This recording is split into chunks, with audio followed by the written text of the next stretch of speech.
Oh, hello, and welcome to Prediction Movie Review.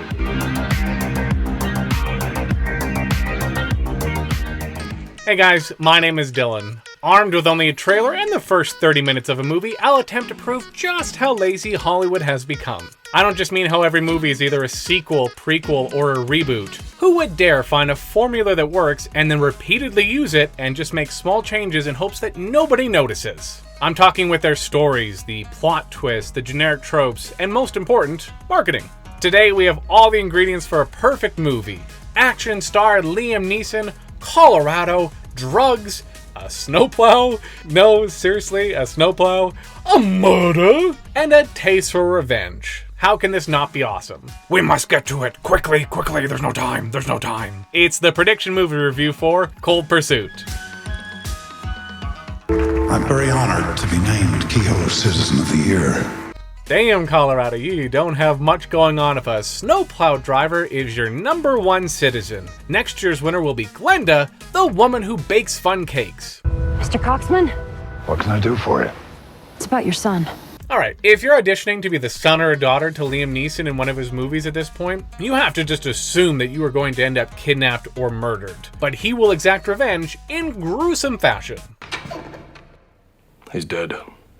You gotta give it to him. That guy is damn good at his job. Thanks for clearing that up, genius. I couldn't tell. What is it with all these nicknames? Speedo, Viking, Eskimo. It's a gangster thing. Did you have a nickname? Wingman. There's also Lumpy and Five-Fingered Freddy, Screwy Louie, and Steve. Gonna kill him. Know those guys. Oh shit, we've seen what this man can do with his bare hands and now he's got a sawed-off shotgun? You in trouble now. What makes you think you can kill a man? I read it in a crime novel. Okay, but I've read The Hunger Games. Does that mean I'm equipped to survive a free-for-all deathmatch? Actually, yes I am. All you have to do is paint yourself like a cake and you win via camouflage. Woo, we're finally getting that dark and gritty Mr. Plow movie we've all been waiting for. Mr. Plow, that's my name. That name again is Mr. Plow.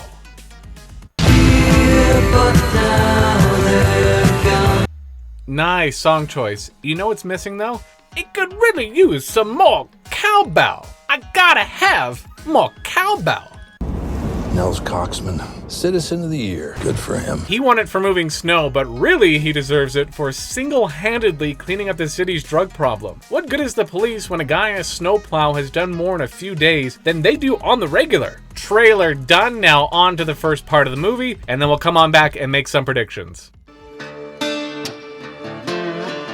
They got Laura Dern, who I love, to play the wife in this movie, and she is barely in it. Her best moment came when she's not even on screen. She leaves Neil and takes everything without saying a word, but she leaves a note on the bed. And Neil picks it up and opens it up, and it's blank. Damn. She went out of her way to leave a note that had nothing on it. Oh, also, Neil creates his badass weapon, the sawed-off shotgun, and at no point does he think to take the scope off. We have seen him kill everyone so far with it at point-blank range. What do you need the scope for? Alrighty, let's make some predictions. Neil goes to his old friend the Wingman, who at some point will have been involved with these gangs. Neil will get some information from him on the Viking and how to get to him. The Wingman will warn him these aren't the people he wants to be involved with. But don't worry, Neil won't listen because he knows what he's doing. He read a book once.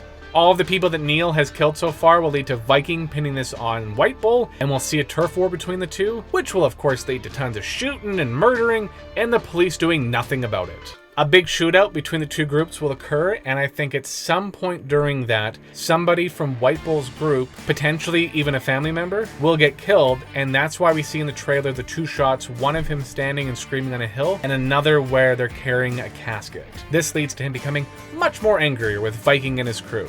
Neil will learn about Viking's kid and kidnap and hold him for ransom, which we see in the trailer. The shot where the kid says, I thought you were a kidnapper.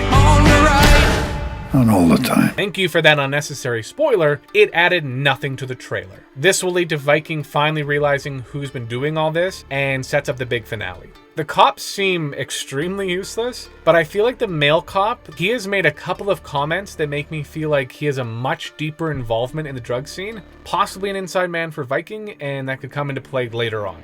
Again, I love Laura Dern, so I'm hoping at some point Neil tracks her down and explains to her how their son actually died. She's obviously not been handling it very well, but I feel like we saw her and Neil having a good relationship before that, so I'm hoping she comes around and they get back together.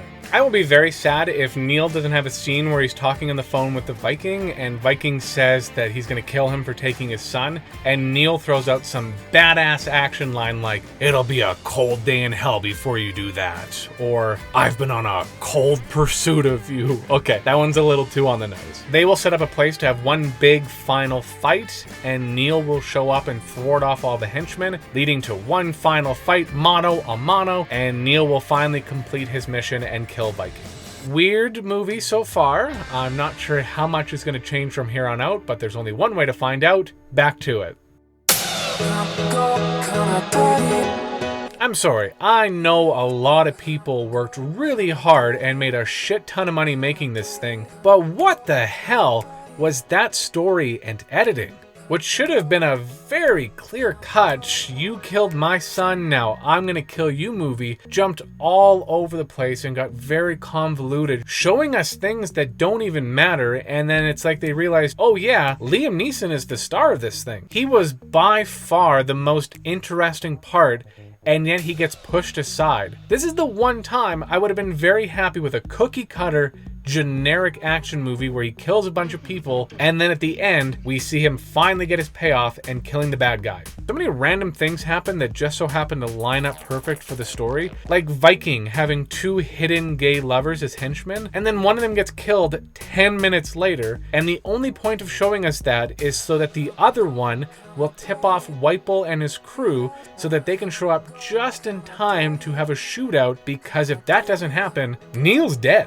We'll get to the other things that bugged me in my results. Speaking of which, what did I do good? Guessing was gonna happen, and then they did. Unless I was completely out of it, I did not pick up that the wingman and Neil had any relation. It took me until much later on in the movie when they pointed out that they're both named Coxman. Neil does go to the wingman for information. I'm not really sure why the first day he's there he doesn't tell him very much, and then the next night Neil shows up and he spills the beans. Offing Limbo, Speedo, and Santa does cause Viking to pin this on Whitebull and his crew, leading to them going back and forth killing people, even a head in a box, and a literal shooting of the messenger. There is a big shootout between the two groups, and prior to that is when Viking kills Whitebull's son, so I was right there, which is why we see him screaming on the hill in the trailer, which, not to get on my rant, was a very odd choice. The group goes to the ski resort and at one point are standing on the side of the mountain shouting and hooting as people ski past them. What a odd choice. For no reason, they used the line, "I thought you were a kidnapper" in the trailer, so obviously Neil takes Ryan and holds him for ransom to get closer to his dad, who, by the way,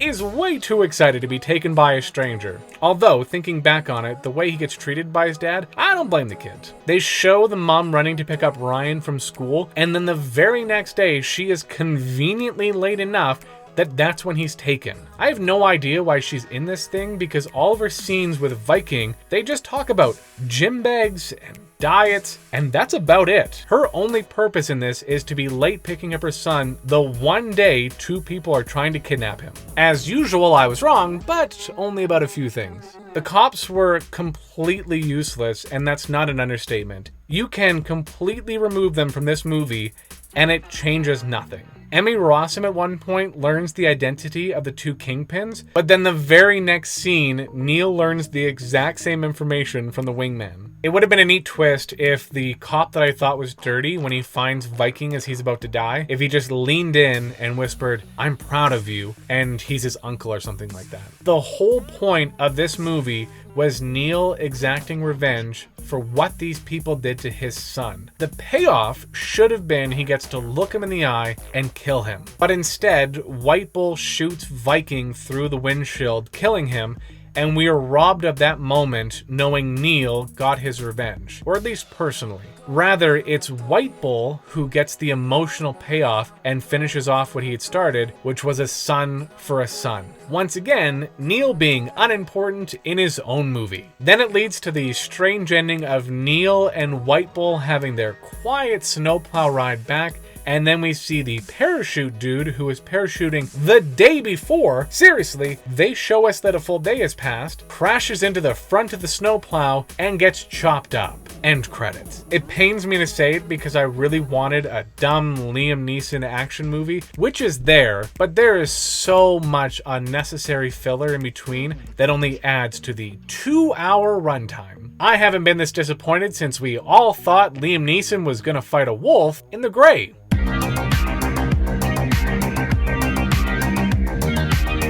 If you are looking for a video to like, I can tell you I don't have money. But what I do have is a very particular set of skills. Skills I have acquired over a short career. Skills that make me a nightmare for viewers like you. If you like and subscribe now, that'll be the end of it. If not, I will look for you. I will find you. And I will probably not do anything. It's your life. Do what you want. I'll catch you later.